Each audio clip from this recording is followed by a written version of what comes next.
Assalamualaikum warahmatullahi wabarakatuh.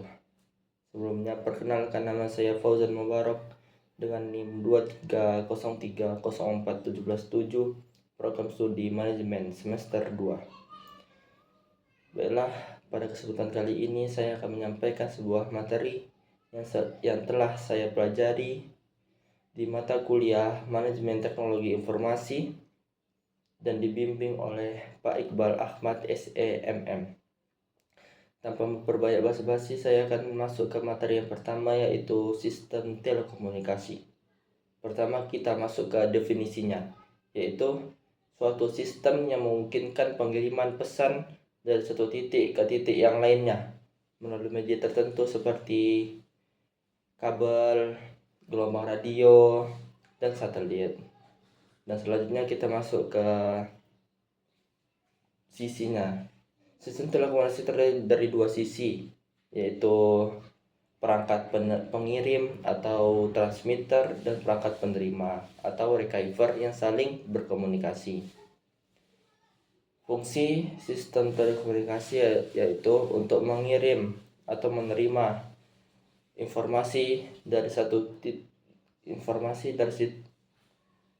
Fungsi sistem telekomunikasi ialah untuk mengirim dan menerima informasi dari dua pihak atau lebih.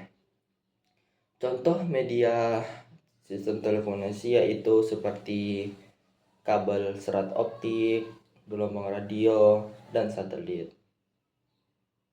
Dan kita masuk ke materi yang kedua, yaitu internet, intranet, dan ekstranet.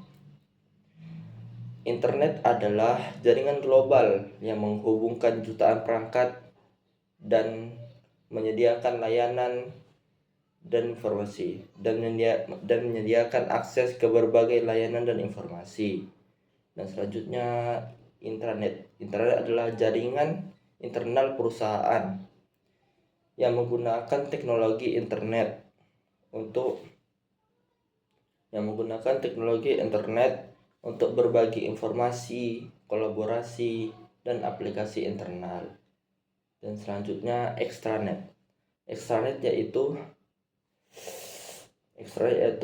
memperluas intranet untuk memungkinkan akses terbatas bagi mitra, pemasok, atau pelanggan untuk berinteraksi dengan sistem internal perusahaan. Baiklah, kita masuk ke materi yang selanjutnya, yaitu materi yang ketiga adalah sistem informasi. Yang pertama, sistem informasi fungsional, yaitu mengelola operasi fungsional seperti akuntansi, sumber daya manusia, dan produksi. Dan selanjutnya sistem informasi manajemen, yaitu menyediakan informasi bagi manajemen untuk pengambilan keputusan strategis. Dan selanjutnya sistem pemrosesan transaksi, yaitu memproses transaksi bisnis seperti penjualan dan pembelian. Dan yang terakhir adalah customer relation management, yaitu mengelola interaksi dengan pelanggan untuk meningkatkan hubungan dan retensi pelanggan. Baiklah, kita masuk ke materi yang keempat, yaitu e-commerce. Yang pertama, kita masuk ke definisinya. Definisi e-commerce yaitu penjualan dan pembelian barang atau layanan melalui internet. Dan kita masuk ke jenis-jenis e-commerce. Jenis e-commerce ada 3. Yang pertama, B2C. B2C itu adalah business to customer. Dan yang kedua, B2B, yaitu business to business. Dan yang ketiga adalah C2C, customer to customer. Dan selanjutnya kita masuk ke keuntungan dalam e-commerce. Keuntungan dalam e-commerce yaitu akses global, biaya operasional rendah, kemudahan perbandingan produk. Dan selanjutnya batasan dan kegagalan dalam e-commerce, yaitu masalah keamanan, kepercayaan konsumen, dan masalah masalah keamanan, kepercayaan konsumen, dan masalah logistik. Dan terakhir adalah aplikasi B2C. Aplikasi B2C yaitu penjualan langsung kepada konsumen, penelitian pasar, dan periklanan. Baiklah, kita masuk ke materi yang selanjutnya, yaitu supply chain management. Definisinya yaitu manajemen aliran barang dan informasi dari pemasok hingga pelanggan akhir. Jenis-jenisnya yaitu jenis SCM yaitu SCM tradisional, SCM kolaboratif, dan SCM terintegrasi. Permasalahan dalam SCM ada koordinasi, manajemen risiko, dan efisiensi operasional. Masuk ke materi selanjutnya yaitu Artificial Intelligence atau yang biasa kita sebut dengan AI.